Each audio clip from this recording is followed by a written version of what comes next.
How's it going? Today I'll be exploring labor markets, income equality, and government policies. Wage determination. Wages are shaped by the balance between labor supply and demand. High demand for specific skills often leads to higher wages. Surplus of workers in the field can result in wage suppression. Examples: tech industry, high demand; unskilled labor, low demand. Example of this would be uh, Waffle House workers are going to be getting paid less than a school teacher. Although a school teacher is equal or to more of a demand than Waffle House workers, there is more. It's more of a skilled labor job than Waffle House.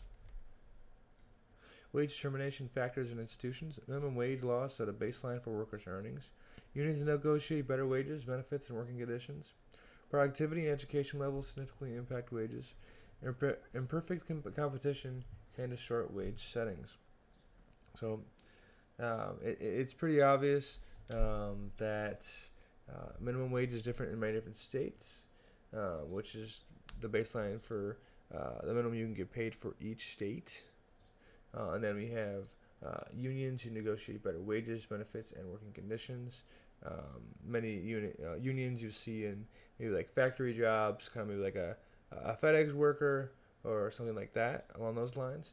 Um, Productivity and education levels. I mean, usually the higher the education that you get, that you receive, that you work towards, usually that also means the higher pay.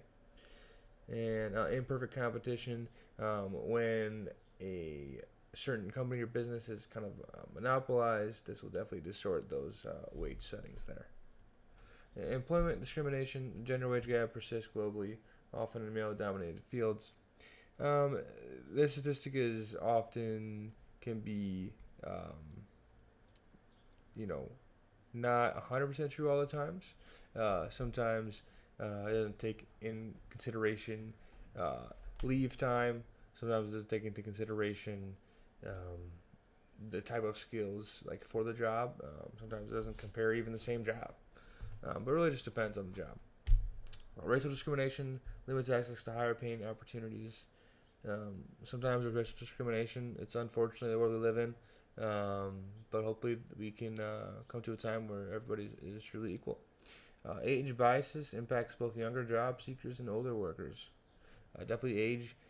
If you're kind of older and looking for a job that's maybe like for a young startup tech, you may be profiled via your age. Policies like affirmative action aim to address workplace inequality. Impact of income equality, social mobility. High inequality can limit economic growth by reducing consumer spending. An uneven income distribution hinders investment in education and skills. Countries with greater equality often achieve more sustainable growth. Example: Scandinavian nations with strong social safety nets. Impact of income inequality, of course, again here. Income gaps restricts access to quality education and healthcare. Wealth concentration creates systemic barriers to upward mobility, and local studies show unequal neighborhoods have reduced mobility rates. Policies for promoting equity can enhance access to opportunities.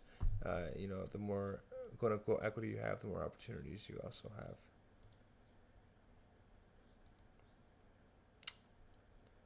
All right. Next here, we have government policies, progressive taxation. Higher earnings pay a larger percentage of income to support redistribution. Successful models include Nordic countries with balanced taxation. Balanced taxation is also just very important. Criticisms, potential uh, disincentives for productivity or investment. Policy must balance fairness with economic competitiveness. Government policies, welfare programs. Welfare programs support low-income households and reduce poverty. Examples: food stamps in the U.S., housing subsidies in the U.K. Success depends on adequate funding and efficient implementation.